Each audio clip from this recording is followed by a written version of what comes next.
the fourth wall of the movie! We're doing an Indiegogo! Check the link down below! Now start the episode!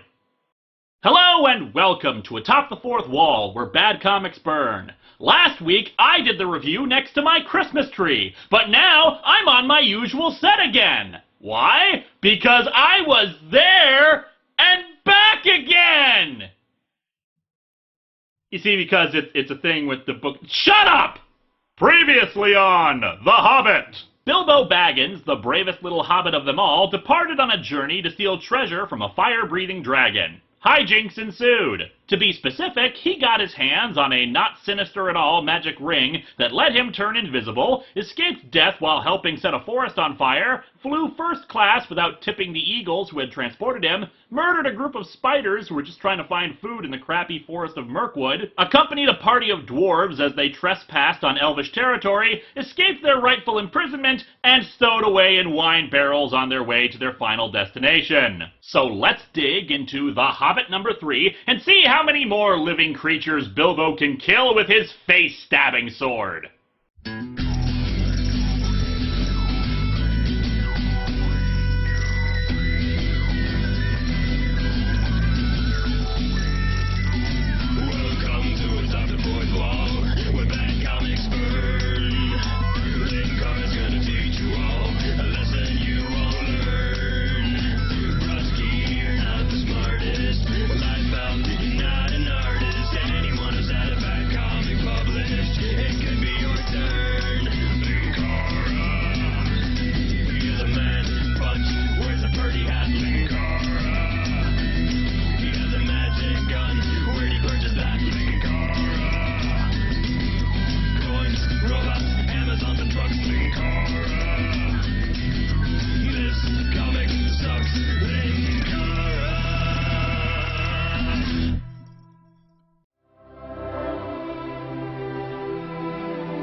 I think the movies have spoiled me a bit. The cover features Smaug, and his size is kind of unimpressive. Sure, he's big, but he's honestly not that much bigger than the Eagles. It seems difficult to imagine that he single-handedly forced out the Dwarf Kingdom when he's not that huge. I suppose it's a bit more realistic compared to the impossibly huge chambers that the movies have that allow him to move around, but nothing else is realistic, so why the hell should dragon size and buildings be? I do love the looks on everybody's faces, Smaug especially. It's like he just turned the corner after going for a walk, and suddenly there are these dwarves about to sneak into his home, and he's like, "What? What the hell?" Bilbo and the dwarves seem equally flummoxed. "Oh, Smaug! Didn't expect to see you out here.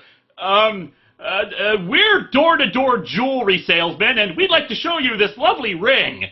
We open where we left off last time, with the dwarves inside of the barrels and on their way to Lake Town. Oh, and Robin Hood is apparently one of the guys steering the barrel raft. See, you talk a big talk about robbing from the rich and giving to the poor, but in the end, even you need a job, man. Unfortunately, as I mentioned at the end of the last episode, we're given a crap ton of narration captions to give us the backstory and general exposition and character stuff. Some of this stuff, like the narration saying that Bilbo didn't believe that any water, not the sea, could look so big, could have just as easily been done in thought balloons. But anyway, Lake Town. Naturally, it's built on the lake itself, with most of the support structures sitting on very solid rock under the water. Upon arriving in town, the elves leave the barrels in the water while they rest up and prepare their own things, giving Bilbo a chance to get all the dwarves out of their uncomfortable containers. Thorin, as you can see, has been twisted into a horrible mess from being crammed inside of one. Ever wonder how they get superheroines in comic books to contort their spines in bizarre shapes? I imagine it's something very similar to this. "Well, are you alive or are you dead?" "I feel dead. Does that count?" If you want food, and if you want to go on with this silly adventure, it's yours after all and not mine, well, in that case, I'll take your share of the treasure if it's not your adventure too. You had better slap your arms and rub your legs and try and help me get the others out while there is a chance. I would, but I don't think my arms are capable of moving in those directions anymore. They manage to get everyone out, and Thorin is actually quite complimentary of Bilbo for rescuing them all, despite the uncomfortable ride. Bilbo, by this point, has earned massive respect from the dwarves, so they invite him to plan their next move, to head into Lake Town proper and get supplies, since they were all taken away by the Wood Elves. They head straight to the main hall and demand an audience with the master of the town, known as the Master.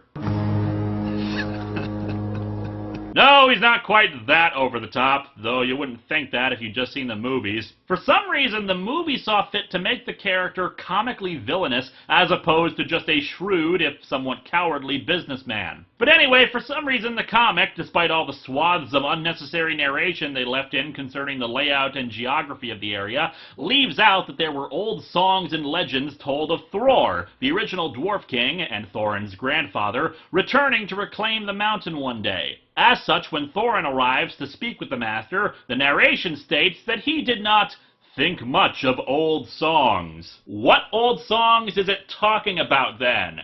Or did the comic just want us to know that the Master doesn't like 80s new wave? The raftsmen claim Thorin and company are just a bunch of escaped vagabonds, but since the people believe that Thorin, who of course entered by loudly proclaiming his heritage, is the one whom is prophesied to come and restore the riches of the mountain to all, the Master figures not to piss off the people. That it was Thror's grandson, not Thror himself, that had come back, did not bother them at all. And no explanation of where Bilbo came in, no songs had alluded to him, even in the obscurest way, was asked for in the general bustle. Well, don't worry, Bilbo has his own song to celebrate him. In the middle of the earth, in the land of the Shire, lives a brave little hobbit whom we all admire. After a fortnight of staying in the town, Thorin decided it was time to finally move on to the mountain itself. The Master, only too happy to let his expensive guests leave, supplied the company with as much as they could carry on their journey and sent them off on boats. The countryside surrounding the mountain, once lush and green, had been desolated by the dragon's fire some time ago, making for a gloomy little area surrounding their destination. They passed by the ruins of Dale, a city that had also been destroyed, as well as peeking at the front entrance to see black smoke emitting from it. Okay, Smaug, if you have that much smoke coming out of just the one entrance, I think you may have a ventilation problem, man. The party is a little worried about all the crows and ravens that seem to hover over the area, even briefly considering turning back even after all they've been through, but of course decide to soldier on and try to find the hidden entrance. Eventually, they do finally find the entrance, except there's a bit of a problem, since no one seems able to find a keyhole or any other way of actually opening the door. They try smashing it with weapons and forcing it, even trying some minor spells they know, staying there for a week to try to get it, but without success. And they know from the map that the door can only be opened at the end of autumn, so unless they want to wait another year to try, they have to do something. What is our burglar doing for us? Since he has got an invisible ring, and ought to be a specially excellent performer now, I am beginning to think he might go through the front gate and spy things out a bit. No, you fool! Smaug is a living flamethrower! He'll be doing spy checks!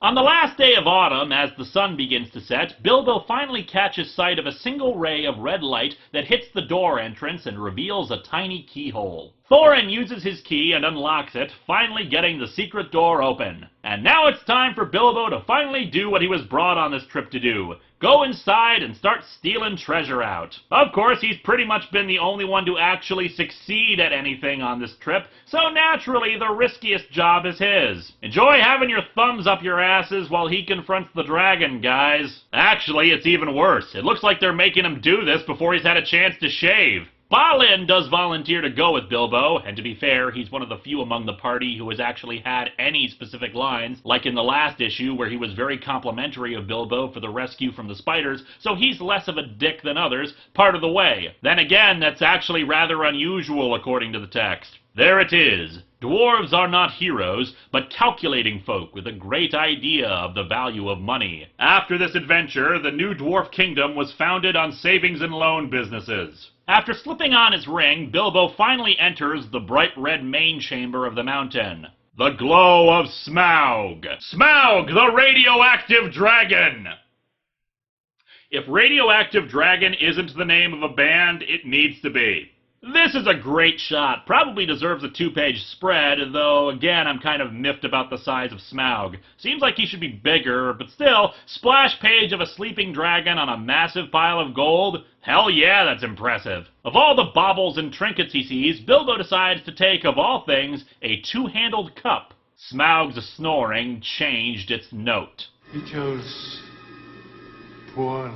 Everyone celebrates Bilbo's victory of stealing a single cup, but their celebrations are interrupted by hearing Smaug's roar shake the entire mountain. His rage passes description, the sort of rage that is only seen when rich folk that have more than they can enjoy suddenly lose something that they have long had but have never before used or wanted. So it passes description, except for that description you just gave.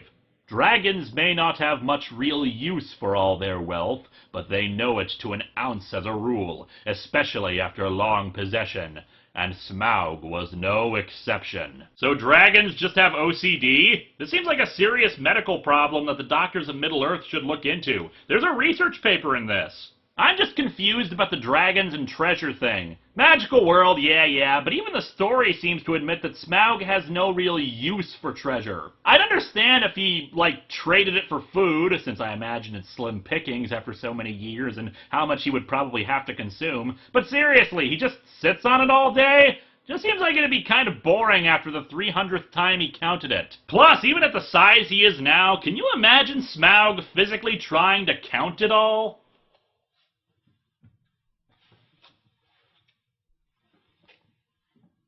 But yeah, Smaug is aware of every single bit of his treasure, so he's pissed that one part of it is gone. So he starts flying around the mountain, burning stuff up left and right in a rage. The dwarves hide inside the tunnel, their ponies they had ridden part of the way, making a quick getaway and stranding our heroes inside the mountain. The next morning, they contemplate what to do, looking to Bilbo for wisdom yet again. Good to see that Thorin has such great leadership skills when everyone keeps deferring to the burglar. There's simply too much treasure to try to steal one piece at a time, so their only hope of claiming it is, of course, to kill Smaug. Bilbo volunteers to go back down, on the assumption that the dragon is asleep again, and try to figure out some weak spot on it. Unfortunately, Smaug, and dragons in general, have a strong sense of smell, so it pretended to sleep and instantly knew that Bilbo was back inside despite the ring's invisibility trick. You know, if the ring doesn't hide your smell, it makes me wonder what Sauron smelled like.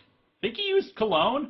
Well, thief, I smell you and I feel your air. I hear your breath. Come along, help yourself again. There is plenty and to spare. Yeah, I've got to be honest, the gold market isn't really what it once was. I've been meaning to pawn most of this.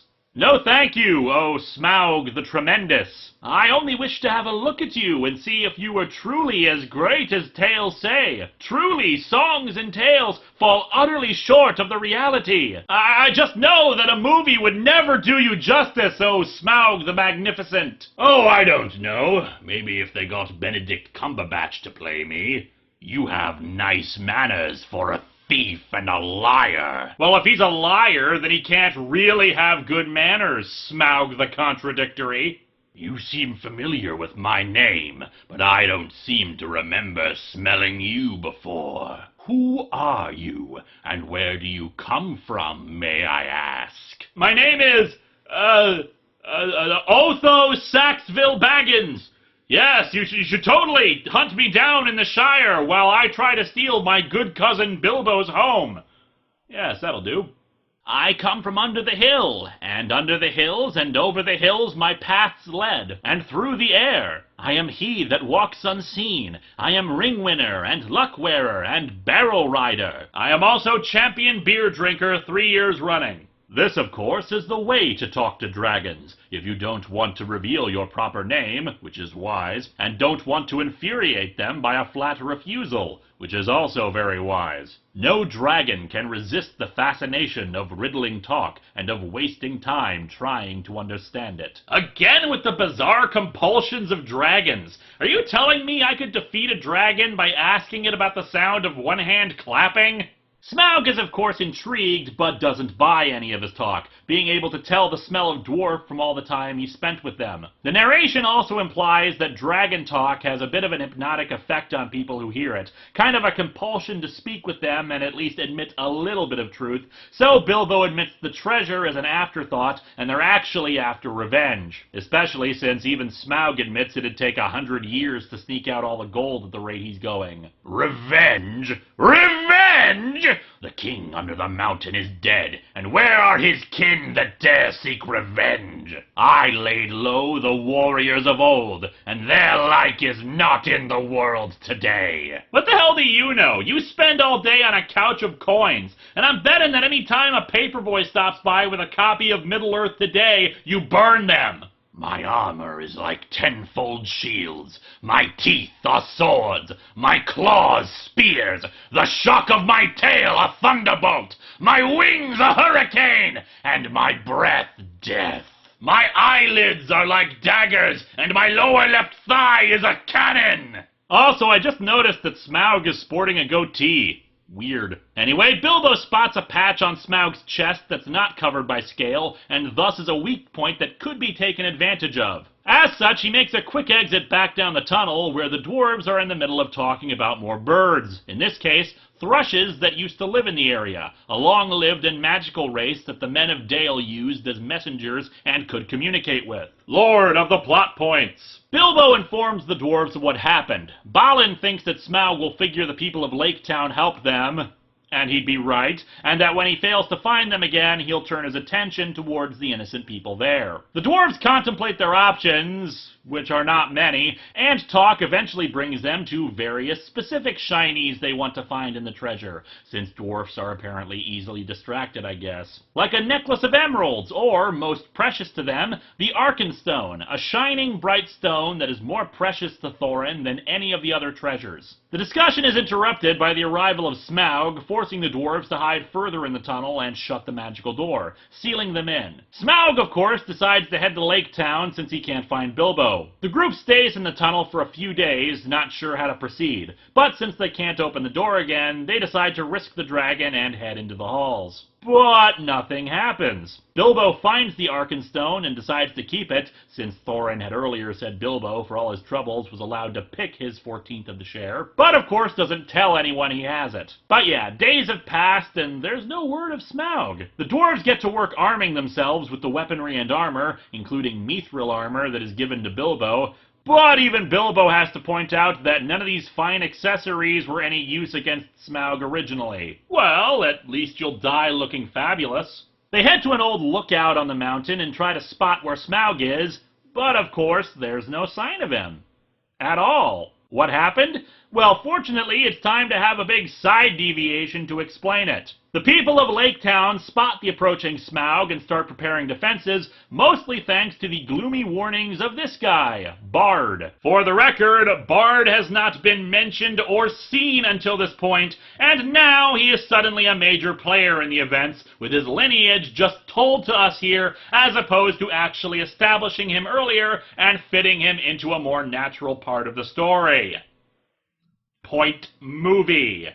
Despite their defenses, Smaug is pretty much immune to their small arms. People start fleeing, including the Master, who goes off in his great gilded boat and tries to save himself. Bard encourages the remaining soldiers, getting them to fight to the last man, and even tries to shoot off some arrows himself. Wait, the moon is rising! Look for the hollow of the left breast as he flies, and turns above you! It was an old thrush. Marveling, Bard found he could understand its tongue, for he was of the race of Dale. You can talk to birds? Yeah, Bard is a descendant of the people of Dale, so this is kind of personal for him. He spots the exposed point of Smaug and takes aim with a single black arrow passed down from his elders from Dale. Smile, you son of a... He hits Smaug's weak point for massive damage, killing him in one shot. Thank you, character who was only introduced in the last 55 pages of the book. It really does bug me that neither Bilbo nor any of the dwarves are responsible for taking out the dragon. You knew Smaug was going down. You're not going to have a story about an evil dragon with a treasure and not slay the dragon, but none of our heroes were responsible for its downfall. It was the entire point of this trip! You had one job! And here we come to the point where I really have to argue, yes, The Hobbit had to be at least 2 movies. And better still that it's 3. You see, if this was supposed to be a simple treasure hunt, simple little story that some people claim it to be, didn't need to be expanded out, 1 movie only, it should be over now! The dragon is dead, the dwarves and Bilbo have their riches. Quest over, you leveled up, you now have an additional 4 points in charisma. But it's not over, because of course actions have consequences, and you can either ignore those consequences,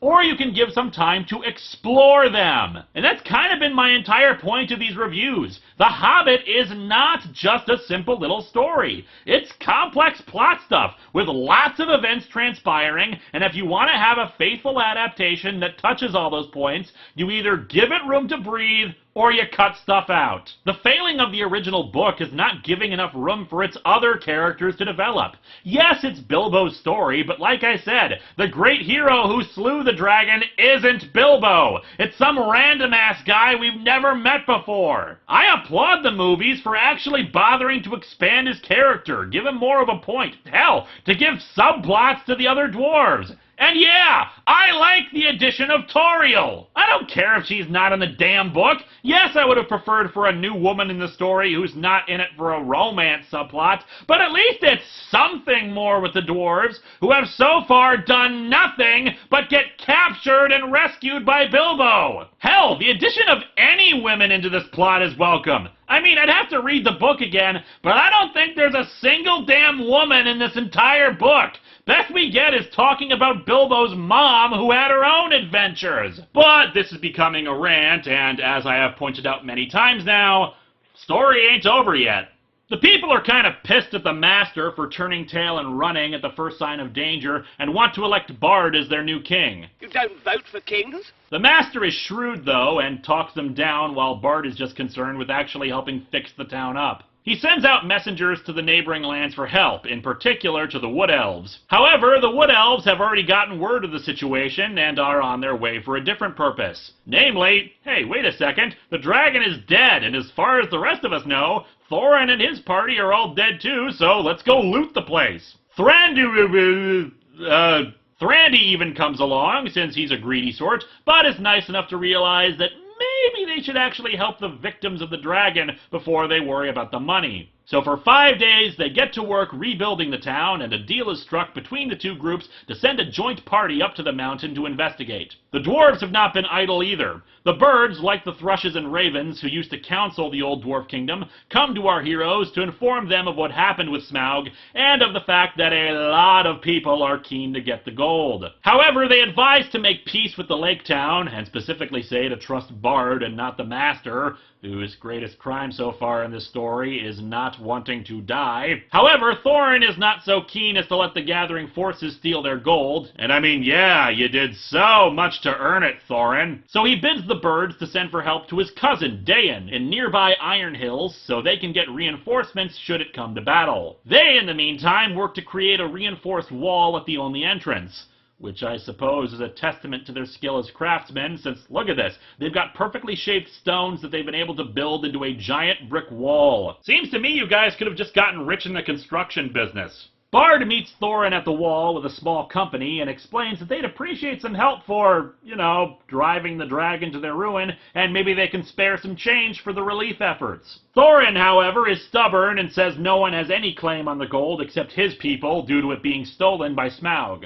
And he's not wrong in that regard, but he did kind of make a promise to these people about flowing the riches down to the town. Thorin's been a politician for less than a week and already he's breaking his promises. Bard says they'll give him some time to think about it and reconsider. A few hours later, they return and repeat the request, only to be answered with an arrow shot at them. And so the gathered forces decide that the mountain is officially besieged. figuring they can wait out the dwarves since their money is kind of useless without food and supplies, especially with the approach of winter. However, all Thorin can concern himself with is finding the Arkenstone. The other dwarves are too beaten down by this whole experience and loyal to Thorin to question this enterprise, but Bilbo has come up with a plan. He sneaks out and heads to the camp of the elves and lake men, telling them he's tired of all this crap, but Thorin is going to sit, starve, and wait it out. In addition, the reinforcements in winter are going to make this whole thing even worse, so he figures on a solution. He gives them the Arkenstone, thinking they can use it to bargain with Thorin for their rightful share. Bilbo Baggins, you are more worthy to wear the armor of elf princes than many that have looked more comely in it. Damn right, Bilbo's pretty much carried this whole thing himself.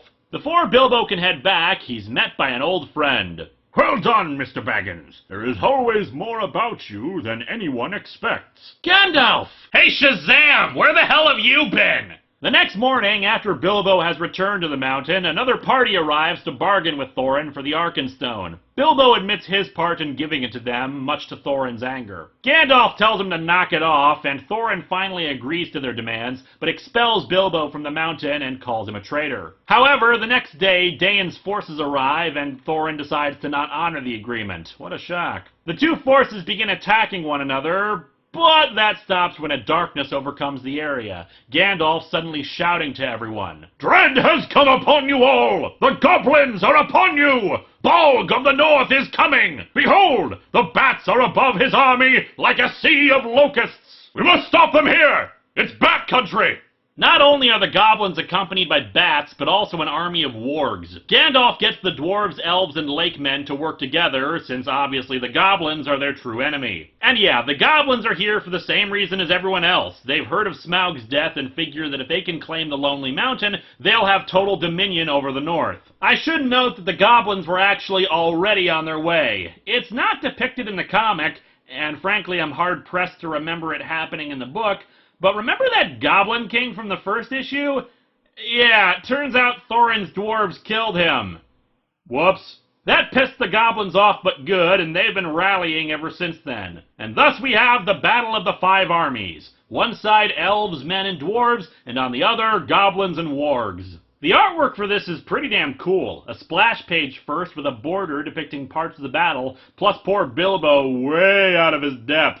Thorin and the other members of the party finally leave the mountain and join the battle, Thorin himself trying to get to the lead goblin, Bolg. But he can't get past their defenses. And unfortunately, the battle does not go well. The goblins are just overwhelming in numbers. However, hope finally comes in the form of the tried and true Deus Ex Machina of the Lord of the Rings franchise. No, not Gandalf. The Eagles! Yes, a great force of eagles descend upon the goblins and knock Bilbo out. Yeah, a rock or something drops on his head and he's down for the count for the rest of the battle. And thus the origin for rocks fall, everybody dies.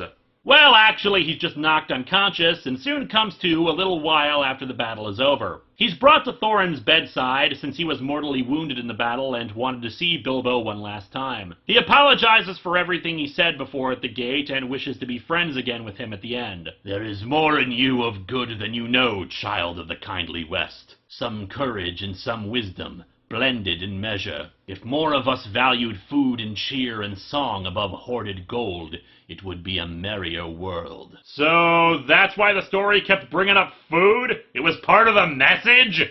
And thus Thorin is dead. You were a fool, Bilbo Baggins, and you made a great mess of that business with the stone. And there was a battle in spite of all your efforts to buy peace and quiet. But I suppose you can hardly be blamed for that. I'm really sad about the poor choices I made. Oh well, it wasn't my fault. And just for funsies, we learn what actually happened in the battle after Bilbo was knocked out. The Eagles helped turn the tide, but it wasn't quite enough. What finally won them through was the arrival of Beorn, who took on the form of a giant friggin' bear and killed Bolg himself. Without their leader, the goblins soon fell apart and scattered back to the north. Thorin is laid to rest inside the mountain with both the Arkenstone and the elvish blade Orcrist, creating a legend that it would gleam ever in the dark if foes approached, so the dwarves would never be taken by surprise ever again. This would later inspire the elvish home security systems industry. Daeon became the king under the mountain, and apparently Fili and Kili were also killed in the battle. But they're not main characters, so nobody cared. Dan offered Bilbo his promised share of the treasure, but he said that even if he wanted all of that, there's no way in hell he'd get it back to the Shire without murder and mayhem from people on the way. So instead he takes 2 small chests of silver and gold and heads back along the path with Gandalf and Beorn. They stop in Mirkwood to the elves again to give the king a gift, part company with Beorn, and stop at Rivendell so Gandalf can explain where the hell he's been. It appeared that Gandalf had been to a great council of the White Wizards, masters of lore and good magic, and that they had at last driven the necromancer from his dark hold in the south of Mirkwood. And I'm sure that necromancer will never bother us again. Yep, wrapped up that plot point nicely. From there, they picked up the gold they had taken from the trolls and dug it up, and finally Bilbo arrives home. Only to find all the hobbits of the Shire in the middle of an auction of all of his stuff, since he's been gone for a year and presumed dead. Whoops. You know, after this crap and what happens with Frodo and the other hobbits in Lord of the Rings, it's really not surprising that Gandalf is considered a public menace around these parts, since this is really all his fault. Eventually, everything got settled and most of his property returned, or bought back just for convenience sake. He also starts writing his memoirs, There and Back Again, A Hobbit's Holiday. It's already been optioned by a studio. The script turns Thorin into a woman who's wooed by the very human Bilbo, who's armed with machine guns and one-liners. Some years later, Gandalf and Balin arrive to tell of what happened in his absence. The old master eventually died after fleeing with a bunch of gold, but things have become prosperous again. Bard has become the new master and rebuilt Dale, and everybody is rich and happy. And so our comic ends as it began, with Bilbo getting high with his pipe. As I've said this whole time, these comics are great, and very faithful adaptations of the book. My only faults with them are the same faults I have with the book itself.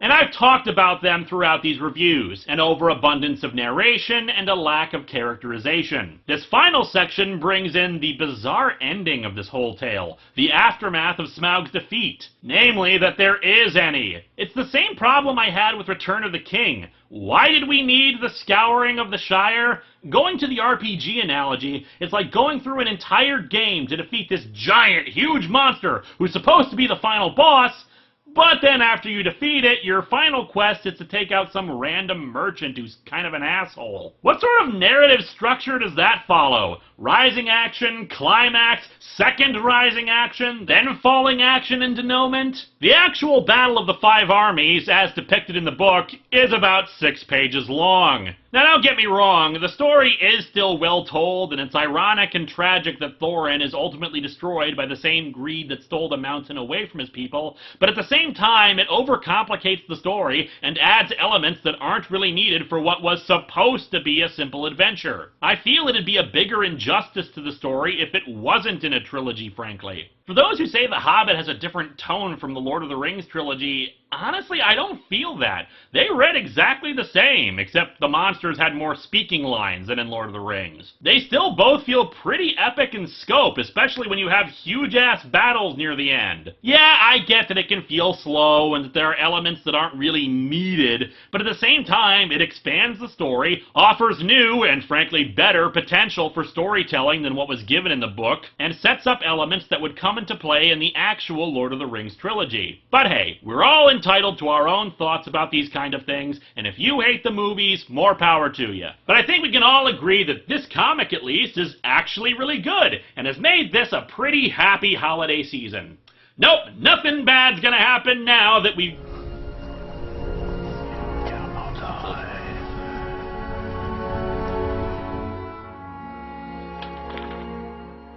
Oh dear.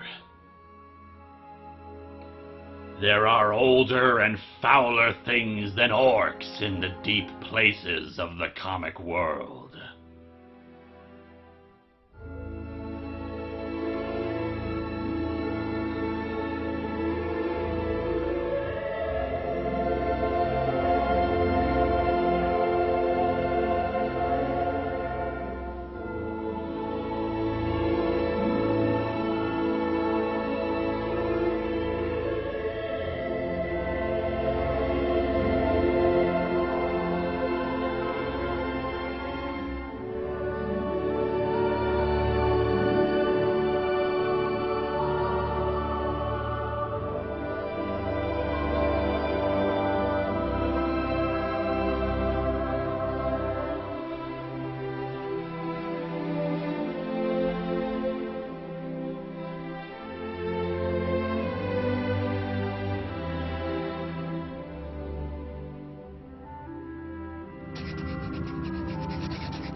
What's up? Sounded urgent.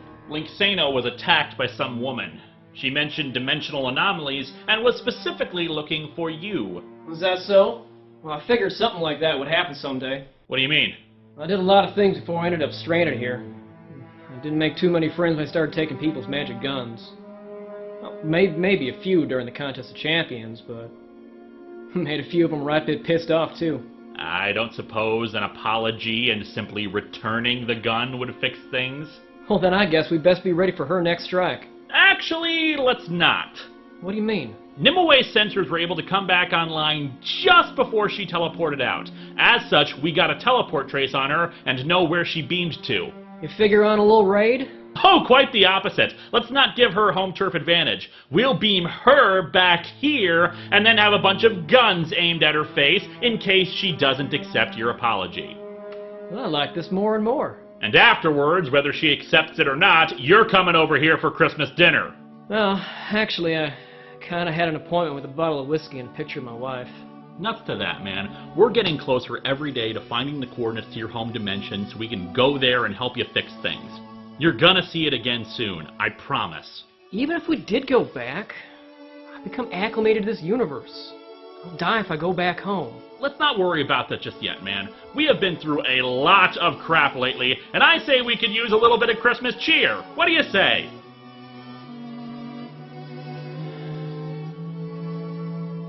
Alright.